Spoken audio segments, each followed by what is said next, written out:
Oke, teman-teman semuanya, selamat berjumpa kembali dengan channel Dogi Wijaya. Channel Dogi Wijaya kali ini ingin bercerita tentang sebuah cerita pendek yang berjudul Satu Hari untuk 1000 Kebahagiaan. Cerpen karya Endah Rohmania Sapitri. Kita mulai. Panas matahari siang ini sebenarnya bisa membuat cucian basah di jemuran menjadi kering dalam sekejap. Tapi Pak Arnold tetap tak mau memberi keringanan hukuman padaku dan kedua sahabatku. Sanon, Grace, tetap berdiri di situ, jangan manja, sahut Pak Arnold. Ketika aku mencoba bertukar posisi dengan Helen untuk menghindari sengatan matahari. Tapi Pak, kita capek berdiri di sini. Matahari sudah di atas kepala. Nanti kalau kulit kami gosong gimana?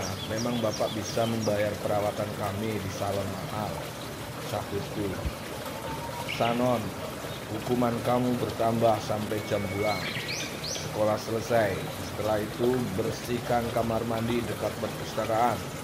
Jangan membantah lagi, atau orang tuamu saya panggil menghadap guru BK, balas Pak Arnold dengan nada menindih.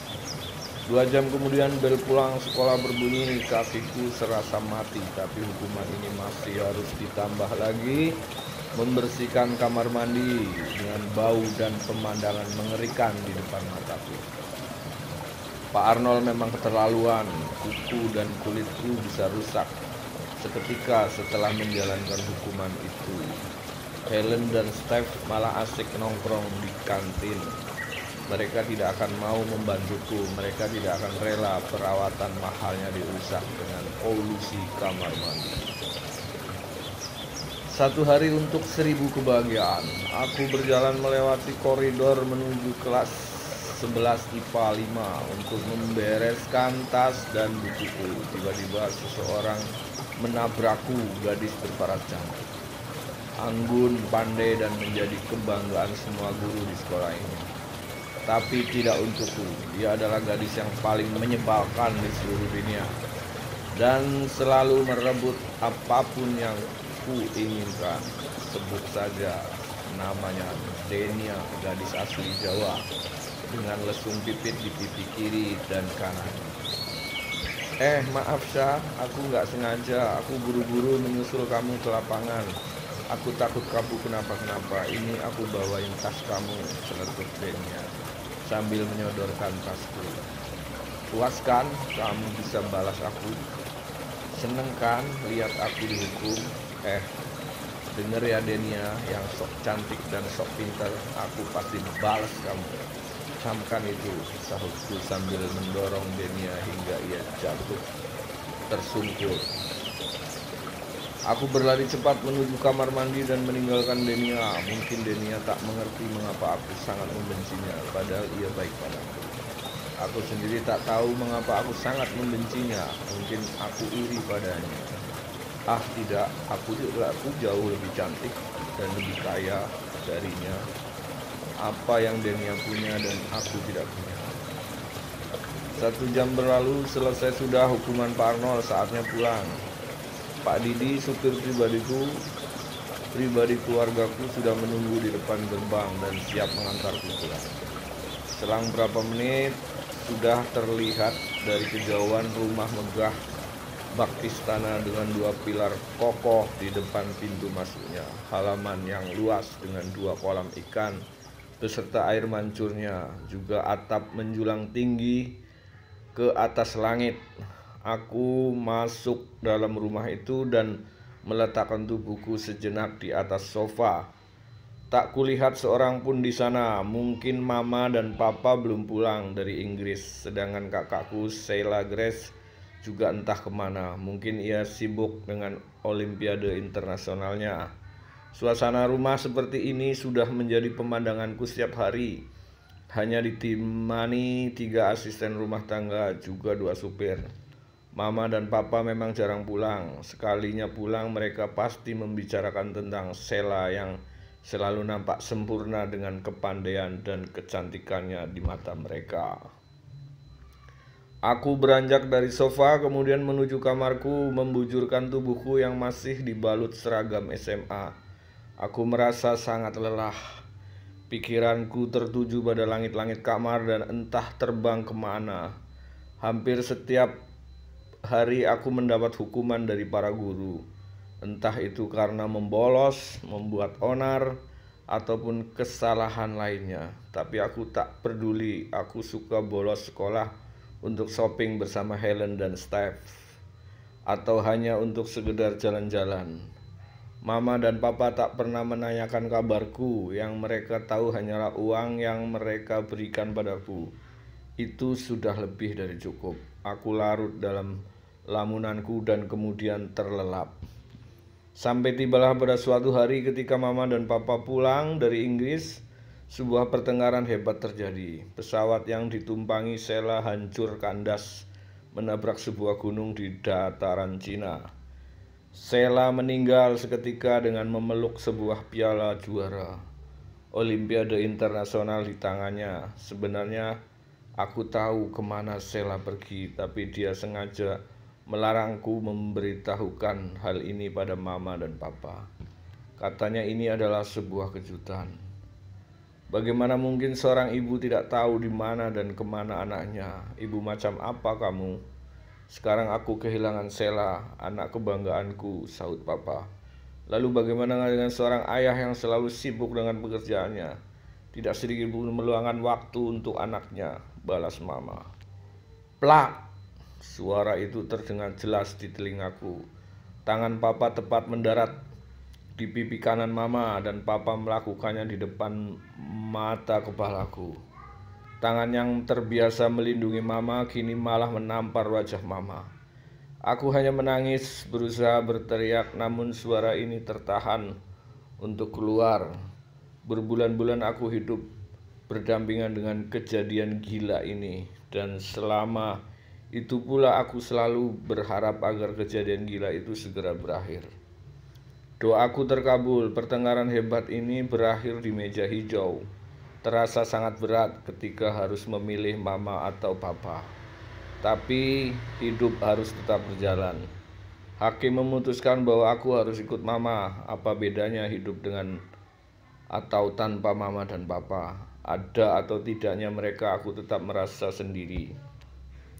Karena mereka selalu sibuk dengan dunia mereka sendiri. Aku pernah berpikir mungkin kehadiranku di dunia ini tak pernah diharapkan, karena itu mereka hanya menganggap Sheila, sedangkan aku merasa terabaikan. Mungkin aku ini dengan Denia, dia memang tidak hidup berkecukupan, tapi dia punya keluarga yang utuh dan sempurna yang selalu mengucurkan kasih sayang padanya. Berita duka pun kembali terdengar oleh telingaku. Berita duka ini berasal dari keluarga Denia. Kedua orang tuanya meninggal karena kecelakaan, dan hal ini bersamaan dengan meninggalnya Sheila. Sebenarnya aku sangat membenci Denia, karena aku tak suka melihatnya bahagia dengan limpahan kasih sayang dari orang-orang sekelilingnya yang sangat jauh berbeda denganku. Teman pun aku tak punya, mereka membenciku karena aku jahat pada mereka. Helen dan Steph, mereka berteman denganku ketika mereka membutuhkan uangku saja. Setelah aku tak tahu harus senang atau sedih, karena sekarang aku sudah tak punya alasan untuk membenci Denia. Waktu datang silih berganti. Matahari menjemput tidurku dan menyadarkanku. Hari ini tepat 1 tahun kematian Sheila.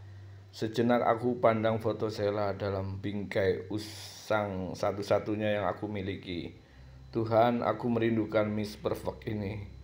Tak lama kemudian, kubuyarkan lamunanku dengan bergegas mandi. Aku melihat diriku di depan kaca dan menyisir rambutku, tapi entah mengapa akhir-akhir ini rambutku sering rontok. Jalanku sempoyongan, kepalaku sering mengalami sakit yang hebat, dan hidungku sering mengeluarkan darah. Selama ini gejala itu tak pernah kuhiraukan, sampai pada suatu saat aku tak kuat lagi menahannya. Aku memutuskan untuk pergi ke dokter dan memeriksakannya. Telingaku serasa disambar petir ketika dokter mengatakan bahwa aku menderita kanker otak stadium 3. Aku tak percaya dengan hal ini. Pasti aku sedang bermimpi. Ya, mimpi buruk. Besok pagi aku akan terbangun dan aku akan baik-baik saja. Mimpi buruk ini tak kunjung berakhir. Aku sulit berjalan. Kemampuan penglihatanku semakin lama semakin berkurang. Setengah tahun ini terlewati dengan kemoterapi, sesuatu yang sangat menyiksaku dan membuatku kehilangan rambut indahku. Sakit kepala ini sangat menyakitkan aku. Butuh otakku untuk menghadapi ujian ketulusan sebentar lagi. Lulusan ya maksudnya. Tak seorang pun yang tahu tentang penyakitku, bahkan mamaku sendiri pun tak tahu. Mama menetap di Australia untuk mengurus bisnisnya. Dan entah sampai kapan. Sebenarnya di rumah ada Bisurti yang sudah puluhan tahun bekerja pada keluargaku. Bahkan setelah keluargaku hancur, Bisurti tetap setia bertahan. Tapi aku tak memperbolehkan bercerita pada mama. Suatu hari ketika aku menjalani kemoterapi yang kesekian kalinya, aku bertemu dengan Denia di rumah sakit. Aku tak tahu mengapa ia menangis dan meminta dokter untuk memberi keringanan padanya. Aku mohon beri aku keringanan. Aku mencicilnya. Bantu aku untuk melanjutkan hidupku. Aku masih punya adik kecil yang tidak mungkin aku tinggalkan begitu saja.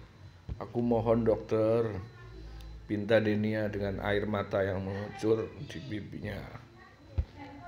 Aku menghampiri Denia. Aku merasa dia sedang dilanda masalah yang sangat besar dalam hidupnya, sama seperti aku. Dan ternyata benar, Denia mengalami gagal jantung stadium akhir yang diperkirakan mempunyai usia hidup kurang dari 1 tahun. Apabila tidak dilakukan transplantasi, nasibku dan Denia sama. Waktu hidup kami memang jauh lebih singkat dibanding manusia yang lain. Tuhan bisa kapan saja mengambil nyawaku dan Denia. Aku menceritakan penyakitku pada Denia, kemudian meminta maaf padanya atas perbuatanku selama ini. Air mata ini tak kuasa ku tahan. Sedih ya? Air mata ini tak kuasa ku tahan mengingat beribu perbuatan jahatku pada Denia. Denia menghapus air mataku dan dia tersenyum padaku. Dia tidak ingin melihatku menangis. Dia berkata bahwa dia sudah lama memaafkanku. Bodohnya aku Tuhan, aku dibutakan oleh rasa iriku padanya, sehingga aku tak melihat ketulusan hatinya. Aku merasa malu dengan Denia. Dia menderita sakit yang sama parahnya denganku, tapi dia masih bisa membuat kebahagiaan untuk orang-orang sekelilingnya. Denia itu juga aku meminta Denia mengajariku berbuat baik dan menjadi lebih berguna. Aku dan Denia menjadi jauh lebih dekat dari sebelumnya. Bahkan teman-temanku mulai menyukaiku. Para guru melihat perubahan drastisku. Dulu aku adalah siswi yang sama sekali tidak diperhitungkan, tapi sekarang aku berhasil menduduki 3 besar top student. Helen dan Steph tak tahu kemana. Mereka menjauhiku. Mungkin karena aku sering menolak ajakan mereka dan berbelanja dan membolos. Hari demi hari berlalu, tak kuasa lagi. Rasanya kami ingin menyokong tubuhku sendiri. Aku duduk di kursi roda. Bisurti tak tega melihatku seperti ini. Lemah, tak berdaya, tanpa sehelai rambut menempel di kepalaku. Aku pasrah. Bisurti menelpon mama dan mama memberitahu bahwa ia akan segera pulang ke Indonesia. Pagi itu aku merasa bahwa inilah pagi terakhirku, tinggal bersama kanker ini. Aku ingin menyudahi rasa sakit ini dengan menghabiskan waktuku untuk berbagi kebahagiaan, dengan berbekal kursi roda, beberapa dus pakaian dan nasi kotak. Aku dan Denia berangkat ke beberapa tempat di mana kami dapat berbagi kebahagiaan dan motivasi hidup yang lebih besar. Sampailah kami di sebuah rumah yang ditumbuhi pepohonan rindang, di mana banyak anak-anak bercanda, bermain, dan tertawa riang. Ya, di panti asuhan kami melihat banyak bayi lucu yang lahir tanpa kedua orang tuanya, dan anak-anak kecil yang entah di mana kedua orang tuanya berada. Sejenak aku teringat pada mama, papa, dan kehidupan 1 tahun yang lalu sewaktu kami masih bersama. Aku dan Dinia sempat menggendong beberapa bayi, bernyanyi dan tertawa bersama. Mereka melupakan sejenak rasa sakit hebat yang semakin lama semakin menggerogoti tubuh kami. Setelah puas bermain dan mendapat setruman motivasi, kami bergegas menuju perempat jalan. Di sana kami menemukan banyak orang cacat dan para pengamen dengan baju kumuh dan perawakan yang lusuh, tapi kami tak ingin meneteskan air mata. Kami ingin menghabiskan waktu bersama mereka. Sore ini kami makan bersama di pinggir jalan. Kami tertawa bersama. Aku melihat mereka sangat senang sekali mendapat pakaian dan sepatu baru. Di sini aku merasakan seperti mendapat keluarga baru bersama Denia. Di tengah kehangatan pembicaraan kami, aku merasakan sakit kepala yang amat sangat. Seketika pandanganku kabur dan aku tak ingat apapun. Udara dingin menusuk kulitku yang menyebabkan aku terbangun. Mendapati infus di tanganku dan selang bantuan pernafasan di hidungku. Aku melihat mama, papa, dan Denia sudah berkumpul di hadapanku. Mama dan papa menangis sambil memegang.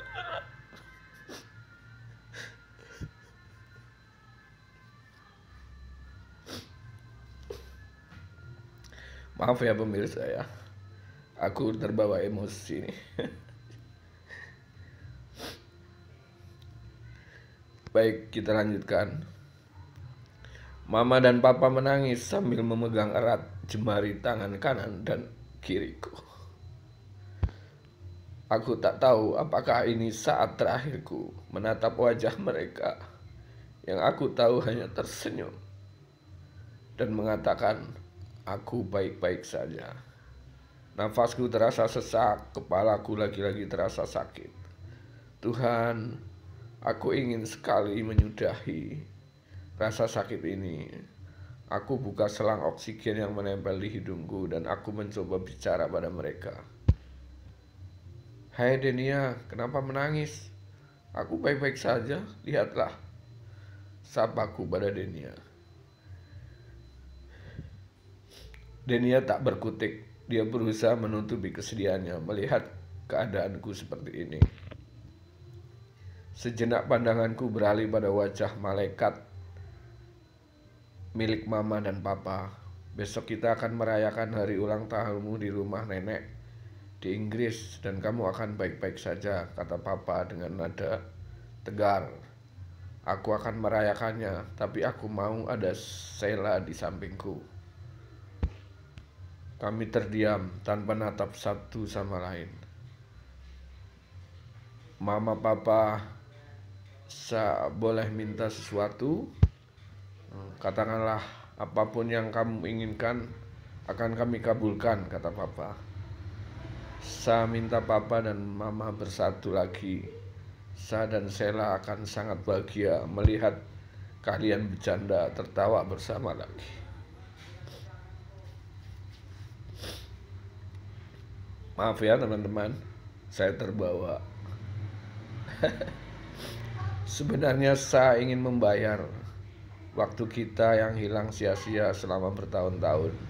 Saya ingin membahagiakan kalian seperti yang Sheila lakukan.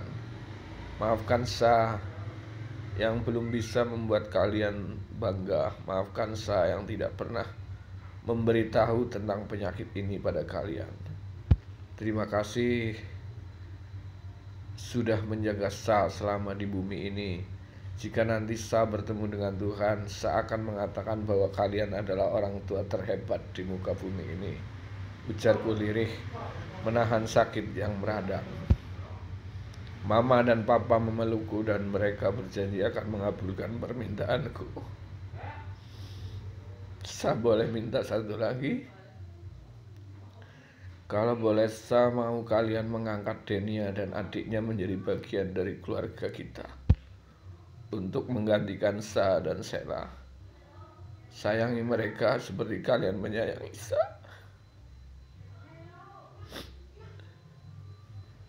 Dan Sela. Jantung Sa akan diberikan untuk Denia. Kalian tidak perlu merasa kehilangan Sa, karena setiap detakan jantung dan hembusan nafas Denia ada Sa. Suasana begitu hening, mataku mulai berkunang, darah segar dari hidungku terus mengalir dengan deras. Perlahan mata ini menutup dengan sendirinya, sebelum mulutku benar-benar terkunci untuk menuturkan kata-kata ini dengan napas yang tak lagi teraturku. Tuturku, kata-kata terakhirku untuk mereka. Saya sangat sayang mama dan papa, selamat tinggal. Sejenak setelah mata ini tertutup, perlahan samar-samar ku dengar ucap lirih dari bibir Denia. Terima kasih, 1 hari untuk 1000 kebahagiaan. Oke, cerita yang cukup haru biru ya. Ini saya kasih tahu profil penulisnya adalah siswi SMK Negeri 1 Surabaya jurusan akuntansi yang sebentar lagi menjadi seorang mahasiswa Universitas Erlangga. Sumber dari lokerseni.web.id. Oke, terima kasih teman-teman. Semoga apa yang saya sampaikan, cerita ini menjadi motivasi buat kita ya, dan bisa diambil hikmah dari sebuah cerita di atas. Terima kasih sekali lagi. Maaf jika saya dalam bercerita agak sedikit terbawa emosi ya, sehingga saya sempat menangis ya. Terima kasih sekali lagi. Saya akhiri. Wassalamualaikum warahmatullahi wabarakatuh.